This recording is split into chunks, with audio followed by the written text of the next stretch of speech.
Olá, tudo bem com você? Que bom que você está aqui com a gente, aqui em nossa casa. É sempre uma alegria poder abrir a porta para você entrar, sentar, participar conosco da nossa conversa, que é sempre muito prazerosa. Sim, ainda mais quando se fala sobre hábitos ruins dentro do casamento.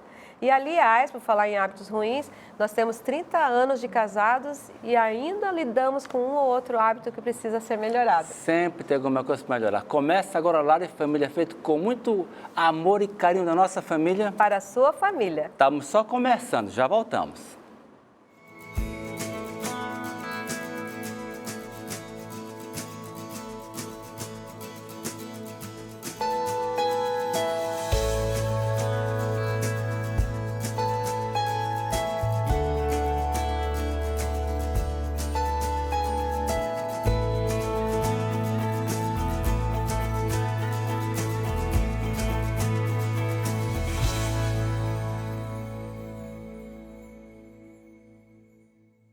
Já voltamos, foi rapidinho e sempre começamos oferecendo para você um presentaço. A revista Entre Família.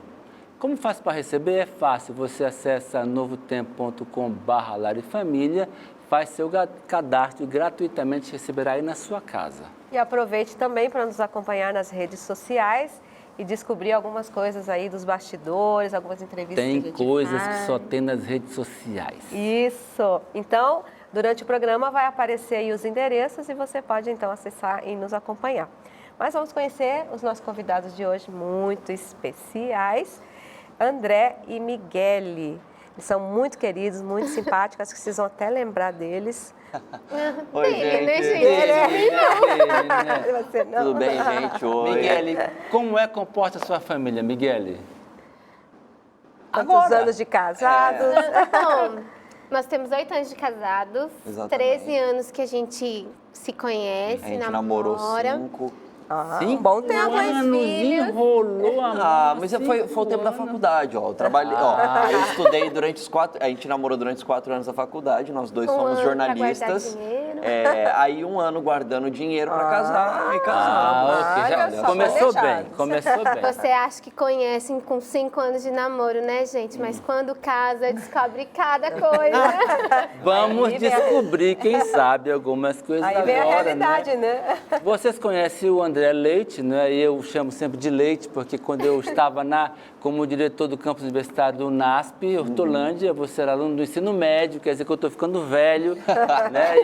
E o Leite, como era conhecido carinhosamente pelo pessoal, fez o mais bonito discurso de formatura que eu vi para o ensino médio, né? Mesmo, eu Que estava bom. lá. Eu sempre digo para a Cristina, o melhor discurso que eu vi foi do Leite. Ele marcou. E o duro que a gente nem conseguiu conviver muito, né? Eu Não. tava chegando no colégio, estava saindo. Você chegou ali no período da formatura para meio que assumir no ano seguinte, né? E a sua marca ficou lá, Leite? Ficou. Ficou a marca. uma marca Todo muito mundo fala. positiva. Olha, eu prometo que não foi nenhuma marca em parede Uma nenhuma, tá? Uma marca Não pichei nada, nem positiva, muito cadeira. positiva, viu?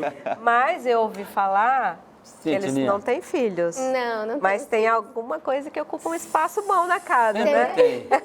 Nós temos um cachorrinho chamado Godines. Godines. Pra mim, gente, ele é super tranquilo, querido, mas pro Leite... Ele é um furacão, ele é um salsicha desse tamanho assim, parece uma salsicha ambulante, assim, porque ele corre pela casa inteira, faz uma bagunça, já comeu umas calças, umas camisas, é uma loucura aqui, ó. Ah, então vamos começar por aí, né? Mas é maus hábitos nossos ou do cachorro? Então, veja, Leite, sentado no escritório, andando por aí, pelos países e até aqui pelo Brasil, falando sobre família, a gente sempre percebe que os grandes problemas que levam a grandes traumas, que levam ao divórcio, muitas vezes, começam pequenos hábitos, né? Vocês, quando começaram o casamento, a Miguel já deu um toque, teve muita coisa para ajustar? Teve muita coisa para ajustar? Como é que foi o ajuste dessas coisas que vocês tiveram que lidar com isso? Eu vou deixar o primeiro exemplo para a Miguel, mas eu só vou fazer uma introdução, porque assim, Já vai se desculpar? é que as pessoas são diferentes, né? Então, você tem as pessoas vêm de regiões diferentes, são hábitos diferentes, Criação famílias diferente. diferentes. Então, vou dar um exemplo básico, que em um momento a gente vai chegar nesse exemplo. Mas, por exemplo, a Miguel, ela é natural do Rio Grande do Sul. Eu sou do interior de São Paulo. A Miguel, ela vem de uma família onde ela tem 8 irmãos. Eu fui filho único até os 12. A minha irmã nasceu quando eu tinha 12 anos. Gente, olha só. Então, você percebe, já são 2 perfis diferentes. Uma família grande, outra uma família pequena. Muitos irmãos, poucos irmãos e a maior parte, inclusive, da minha infância, sem irmão. Então, assim, a base, não vou dizer estrutural, mas assim, a referência de família acaba sendo, inclusive, diferente. E não tem, nesse caso, você não tem Rotinas também, certo né? ou errado. Você tem coisas diferentes. E aí você precisa juntar essas 2 pessoas. Fazer uma adaptação. E aí, como é que se adapta a tudo isso? Aí eu vou deixar a Miguel falar algumas coisas, depois eu vou falar mais vezes. começar. Fala. Eu já quero dizer aqui, gente, se por algum acaso, amor, eu errar a lista aí que a gente combinou, olha, pedir desculpa. Combinaram a lista, que bonitinho. Não, mas acho que uma das coisas, né, que a gente teve bastante problema, assim, no começo do relacionamento, como o Leite já explicou, eu vim de uma família muito grande.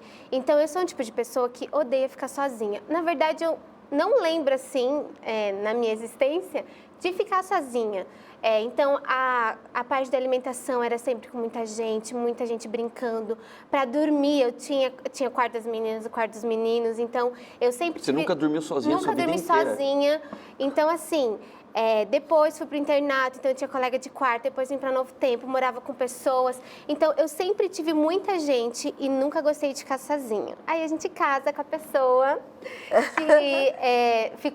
que adora ficar sozinho, né? Na verdade, o Leite precisa de um tempo para ele ficar sozinho. O leite, E aí, para poder virar iogurte. Pra virar iogurte. Senão eu azedo. Essa foi boa.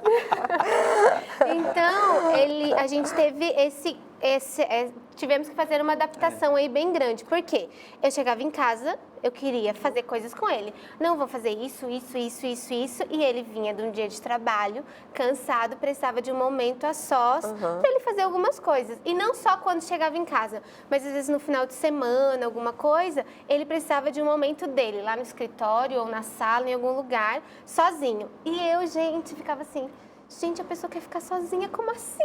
Não, eu não casei pra ficar sozinha, eu não né? casei para ficar sozinha. verdade. Preciso que você converse comigo. Não, a gente tem que fazer coisas juntos. E eu sou uma pessoa, assim, né, um pouco produtora, né, gente? Então, eu sempre ficava falando, não, amor, vamos fazer isso. E superlotava as nossas coisas. Então, um dos hábitos ruins que você pode colocar aí seria você invadir o espaço dele. Isso, eu acho que assim, invadir.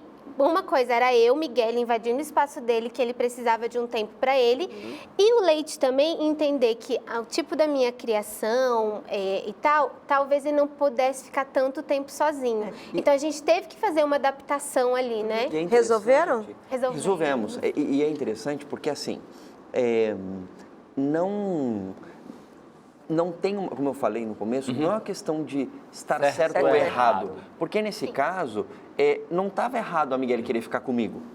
E também não estava errado eu querer ter o meu momento sozinho.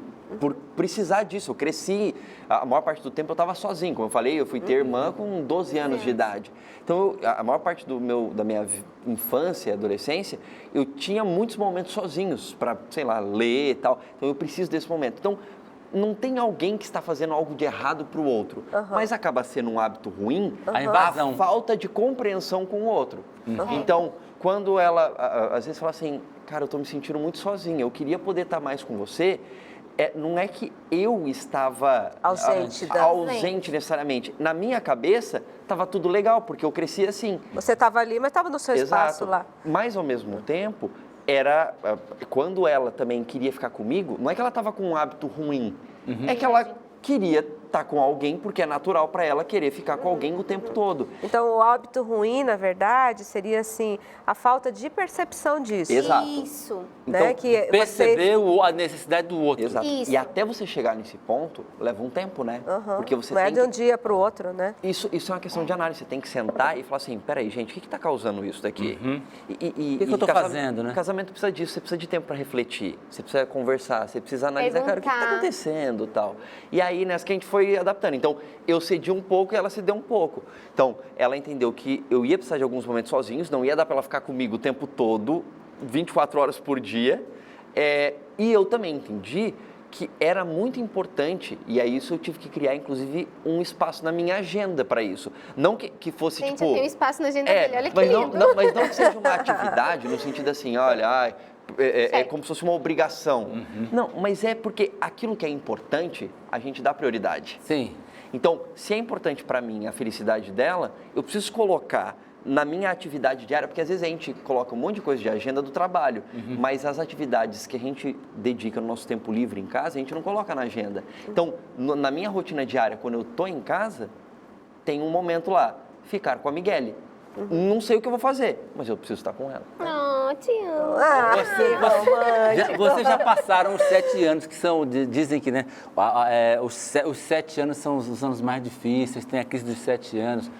O que vocês perceberam que são hábitos que podem ser muito nocivos para a relação, que pode ser danoso, pode destruir? Que hábitos a gente pode dizer para os nossos telespectadores que devem ser evitados para que o casamento não comece a morrer?